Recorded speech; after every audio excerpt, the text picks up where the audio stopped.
I am really disappointed. So back in October, I did a review for this game called Disorder. It was my biggest video ever in my entire YouTube career, and I gave it a pretty favorable but middling score of 6 out of 10. I felt like the game had a good bit of rough spots, but underneath there was a potentially great game if they fixed the issues that I outlined. Unfortunately, it seems as if some of the issues that held the game back are still present in the full release. Alright, so real quick, let's get into the performance of the game compared to the demo. In the demo, outside of the cutscenes, the game ran perfectly fine on my rig. While in combat, it was always buttery smooth without any hiccups, but cutscenes always seemed to have like a stutter to them. Only the cutscenes. I'm happy to say though that they fixed those issues. I didn't have any frame drops at all, even in the most flashy moments in the cutscenes when they seemed to struggle in the demo. So good on Grumpy Games for fixing that. Unfortunately, that's the only positive thing I can say about the full release. Unfortunately, even though the cutscene performance now runs buttery smooth, you still can't skip them.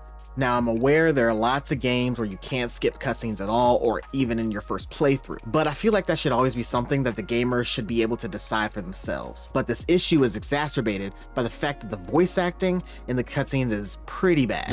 Oh my gosh, what is this device? Oh my goodness, what's a big dog-like thing? He doesn't look ferocious. If I get close, he'll swing his front paws. Dad didn't go to work. God, this AI With my mom and dad. This is a perfect example of why AI voice acting, when AI voice acting is bad. It's a perfect example of it. Now, I'm pretty sure they used AI for the voice acting, and I've heard people talk about how bad voice acting is. Personally, I've never played a game with really bad voice acting, or if I did, I didn't really notice it because it wasn't that bad. Unfortunately, that's not the case here. Now, if they didn't use AI and it's an actual girl doing the voice acting, while I extend some grace to her because it is a lower budget studio, I still have to be objective and say it definitely needs some work. Now, combat.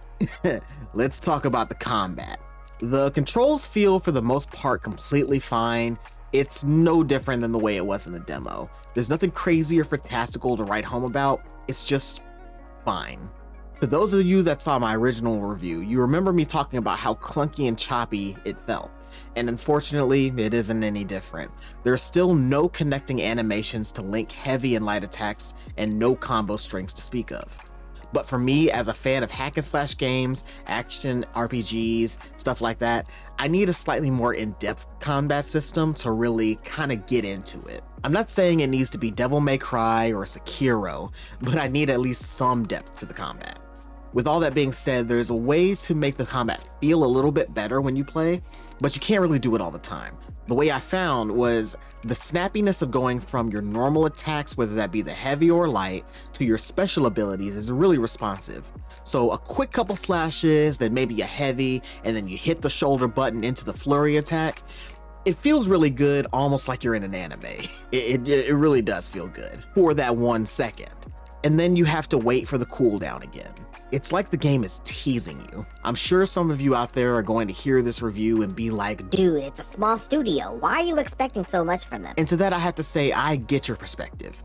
Because the studio is a small one, the initial thought is, well, we don't want to beat the little guy over their head because we want to support small business. I am a little bit harsher on this game because I enjoyed the demo so much, despite its faults. The game falls under a genre that I really don't like, but has an aesthetic that I really do love. And no, when I say aesthetic, I do not mean I'm not talking about the chick's ass. That's not what I'm talking about. I mean a main character that's flipping around, sword slashes, doing backflips, all that kind of stuff. I really don't like rogues, and I've only been able to find one that I actually didn't end up liking, that being like 13Z. That one was a good example of a small studio doing swordplay, action-based combat in a rogue.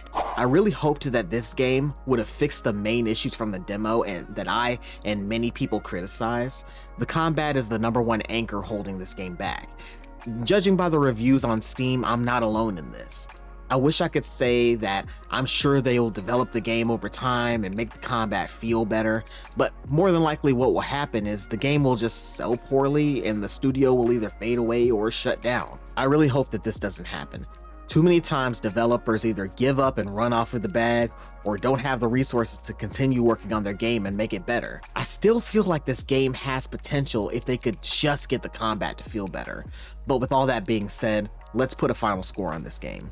Unfortunately, Disorder has the honor of having my first non-recommend score on the channel.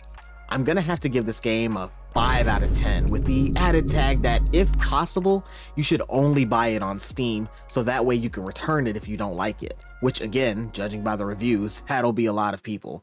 Grumpy Games, I hope you continue to develop the game and make it better. I'll certainly be keeping my eye on it, even though I've criticized it so much. But with all that being said, let me know in the comments, what do you think about the game and some of the gameplay that I've shown in this review. Let me know, do you feel like the combat looks choppy? Do you think that it's perfectly fine and this is how these games normally play? Or do you agree with me that the choppiness kind of turns you off from the combat in the game and the game as a whole? I'll see you guys in the next one. Y'all take care.